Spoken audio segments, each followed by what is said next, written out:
Hello guys, আসসালামু আলাইকুম। আজ আমরা আসছি নোয়াখালীর একটি অনন্য ঐতিহাসিক স্থানে, বজরা শাহী জামা মসজিদ। মসজিদটি 1741 সালে তৎকালীন জমিদার আমানুল্লাহ খান নির্মাণ করেন।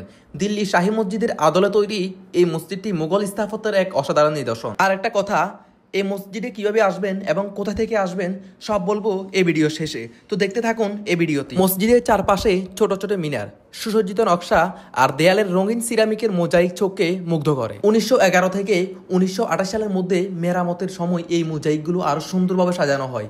প্রতিটি নকশা, প্রতিটি কোণ যেন ইতিহাসের গল্প বলে। মসজিদের ভিতরে ঢুকলে অনুভব হয় এটি শুধু নামাজের স্থান নয়, এটি ইতিহাস, স্থাপত্য আর ধর্মীয় ঐতিহ্যের এক অসাধারণ সমন্বয়। চারপাশে শান্ত পরিবেশ এবং মসজিদের নকশা একত্রে মনকে আলাদা ধরনের প্রশান্তি দেয়। এইসব দেখার পরে যারা ভাবছেন কিভাবে এখানে আসবেন, তাদেরকে বলছি চৌমুহনী চৌরাস্তা থেকে চলে আসবেন বজরা বাজার। বাজারের উত্তর পাশে বাম দিকে একটি রাস্তা আছে, সেই রাস্তায় সরাসরি বজরা জামা মসজিদের নিকে নিয়ে যাবে আপনাকে। আজকের এই ব্লগে আমার সঙ্গে আছেন মামা এবং মামার বন্ধু, তাই আমরা তিনজন মিলে পুরো জায়গাটি ঘুরে দেখছি। তারা সঙ্গে থাকায় ভ্রমণটা আরো মজার, আরো কত কিছু দেখার আছে তা ভাগাভাগি করতে পারছি।